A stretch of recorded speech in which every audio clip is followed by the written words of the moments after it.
രക്ഷയായ യേശുനാമം നെഞ്ചിലേറ്റിടൂ. വ്യത്യസ്തങ്ങൾക്ക് മേൽ വ്യത്യസ്തമാണ് യേശുവിൻ്റെ അത്ഭുതങ്ങളെല്ലാം.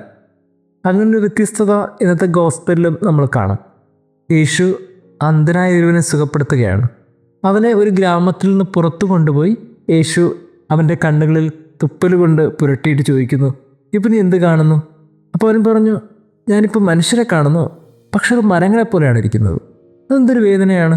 ഈ യേശുവിൻ്റെ ആദ്യ അറ്റംപ്റ്റ് തന്നെ അങ്ങ് ഫ്ലോപ്പായതുപോലെ ആയിപ്പോയി. യേശു ഒന്നും കൂടെ തൊട്ടു. എന്നിട്ട് ചോദിച്ചു, ഇപ്പം നീ എന്ത് കാണുന്നു? അപ്പോൾ അവൻ പറഞ്ഞു, ഇപ്പം എനിക്കെല്ലാം കാണാം. ഞാൻ മനുഷ്യരെ കാണുന്നു, വസ്തുക്കളെ കാണുന്നു, എല്ലാം വളരെ കൃത്യമാണ്. യേശു 2 പ്രാവശ്യം തൊട്ടു അല്ലേ? എനിക്ക് തോന്നുന്നു യേശു 3ാമത് പ്രാവശ്യം കൂടി തൊടാത്തെന്താ? യേശു 3ാമത് ഒരിക്കൽ കൂടി അവൻ്റെ കണ്ണുകളിൽ തൊടണമായിരുന്നു. ഒരിക്കൽ കൂടി യേശു തൊട്ടിട്ട് നീ ഇപ്പോൾ എന്ത് കാണുമെന്ന് ചോദിച്ചിരുന്നെങ്കിൽ ഒരു പക്ഷേ അവൻ പറയുമായിരുന്നു, ഞാൻ മനുഷ്യരെ കാണുന്നു, പക്ഷേ അവരൊക്കെ മാലാഖമാരെ പോലെ വിശുദ്ധരെ പോലെ ഇരിക്കുന്നു. എനിക്ക് തോന്നുന്നു യേശുവിനൊരു 3ാമത്തെ ടച്ച് ഇന്ന് ഭൂമിക്ക് അത്യാവശ്യമാണ്.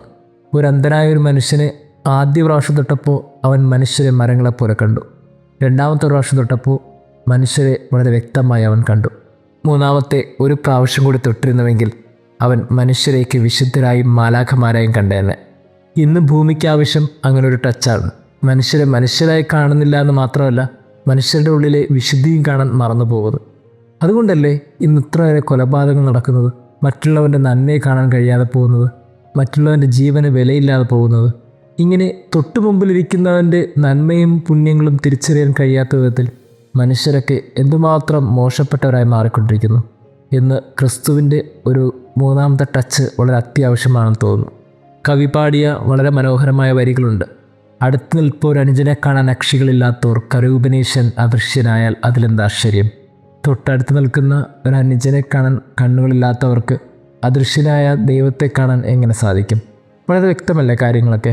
ക്രിസ്തു ഇത് തന്നെയാണ് പറഞ്ഞത്, ദൈവത്തെ സ്നേഹിക്കുക, അതുപോലെ അയൽക്കാരനെ സ്നേഹിക്കുക. ഈ 2 സ്നേഹവും ഒരുവൻ്റെ ജീവിതത്തിൽ പുലർത്തേണ്ട നിർബന്ധിതമായ മാനദണ്ഡമാണ്.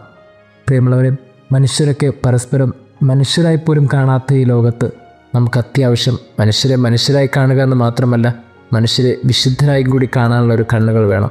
എല്ലാവരുടെ ഉള്ളിലും നന്മയുണ്ട്, എല്ലാവരുടെ ജീവിതത്തിലും പുണ്യങ്ങളുണ്ട്. ഇങ്ങനെ പുണ്യങ്ങളും നന്മകളും കൊണ്ട് നിറഞ്ഞിരിക്കുന്ന മനുഷ്യരെ ആ കണ്ണോടുകൂടി കാണാൻ നമ്മുടെ കണ്ണുകൾക്ക് കുറച്ചും കൂടി ക്രിസ്തുവിൻ്റെ ഒരു സ്പർശനം ആവശ്യമുണ്ടെന്ന് തോന്നുന്നു. അങ്ങനെ ക്രിസ്തുവിൻ്റെ ഒരു 3ാം ടച്ച് കിട്ടിയ മനുഷ്യരൊക്കെ കുറച്ചും കൂടി വ്യക്തമായും സുന്ദരമായും കാര്യങ്ങളെ കണ്ടു തുടങ്ങും. ദൈവം നമ്മെ അനുഗ്രഹിക്കട്ടെ.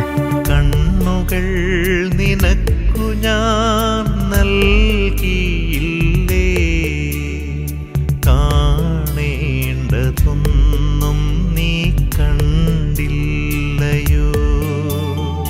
കാതുകൾ നിനക്കു ഞാൻ ഏകിയില്ലേ, കേൾക്കേണ്ടതൊന്നും നീ കേട്ടില്ലയോ. ഹൃത്തിനുള്ളിൽ പതിയേണ്ടത് വചനമല്ലയോ, അത് ഒരു നാളും മകനെ നീ മറന്നിടല്ലേ, അത് ഒരു നാളും മകനെ നീ മറന്നിടല്ലേ. തൊട്ടു മുമ്പിലിരിക്കുന്നവൻ്റെ നന്മയും പുണ്യങ്ങളും തിരിച്ചറിയാൻ കഴിയാത്ത വിധത്തിൽ മനുഷ്യരൊക്കെ എന്തുമാത്രം മോശപ്പെട്ടവരായി മാറിക്കൊണ്ടിരിക്കുന്നു. ഇന്ന് ക്രിസ്തുവിൻ്റെ ഒരു 3ാമത്തെ ടച്ച് വളരെ അത്യാവശ്യമാണെന്ന് തോന്നുന്നു. കവി പാടിയ വളരെ മനോഹരമായ വരികളുണ്ട്. അടുത്ത് നിൽപ്പോൾ അനുജനെ കാണാൻ അക്ഷികളില്ലാത്തവർ കരൂപനീശൻ അദൃശ്യനായാൽ അതിലെന്ത് ആശ്ചര്യം. തൊട്ടടുത്ത് നിൽക്കുന്ന ഒരു അനുജനെ കാണാൻ കണ്ണുകളില്ലാത്തവർക്ക് അദൃശ്യനായ ദൈവത്തെ കാണാൻ എങ്ങനെ സാധിക്കും?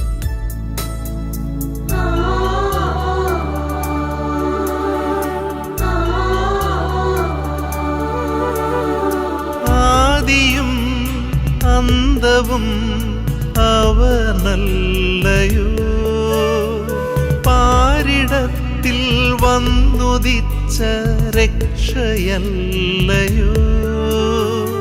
യേശു എന്ന ഏകസത്യ ദൈവമാണവൻ, എന്നിട്ടും അവനെ നീ അറിഞ്ഞില്ലയോ.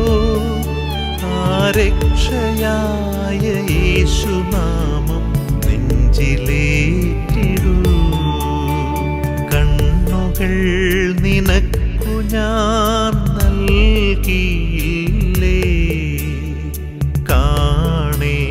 കാണേണ്ടതൊന്നും നീ കണ്ടില്ലയോ. കാതുകൾ നിനക്കു ഞാനേകിയില്ലേ, കേൾക്കേണ്ടതൊന്നും നീ കേട്ടില്ലയോ.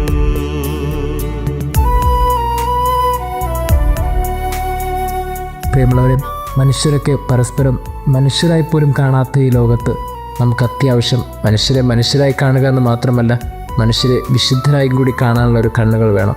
എല്ലാവരുടെ ഉള്ളിലും നന്മയുണ്ട്, എല്ലാവരുടെ ജീവിതത്തിലും പുണ്യങ്ങളുണ്ട്. ഇങ്ങനെ പുണ്യങ്ങളും നന്മകളും കൊണ്ട് നിറഞ്ഞിരിക്കുന്ന മനുഷ്യരെ ആ കണ്ണോടുകൂടി കാണാൻ നമ്മുടെ കണ്ണുകൾക്ക് കുറച്ചും കൂടി ക്രിസ്തുവിന് സ്പർശനം ആവശ്യമെന്ന് തോന്നുന്നു. ബേത്ലഹേമിൽ പുൽത്തൊഴുത്തിൽ ഉണ്ണിയായി പിറന്നു, കാൽവരിയിൽ പീഡയേറ്റു കുരിശിൽ മരിച്ചു. മൂന്നാം ദിനം അരുളിയ പോൽ ഉത്ഥിതനായി, എന്നിട്ടും അവനെ നീ അറിഞ്ഞില്ലയോ. രക്ഷകന്റെ സുവിശേഷം പകർന്നു നൽകൂ. കണ്ണുകൾ നിനക്കു ഞാൻ നൽകിയില്ലേ, കാണേണ്ടതൊന്നും നീ കണ്ടില്ലയോ. കാതുകൾ നിനക്കു ഞാൻ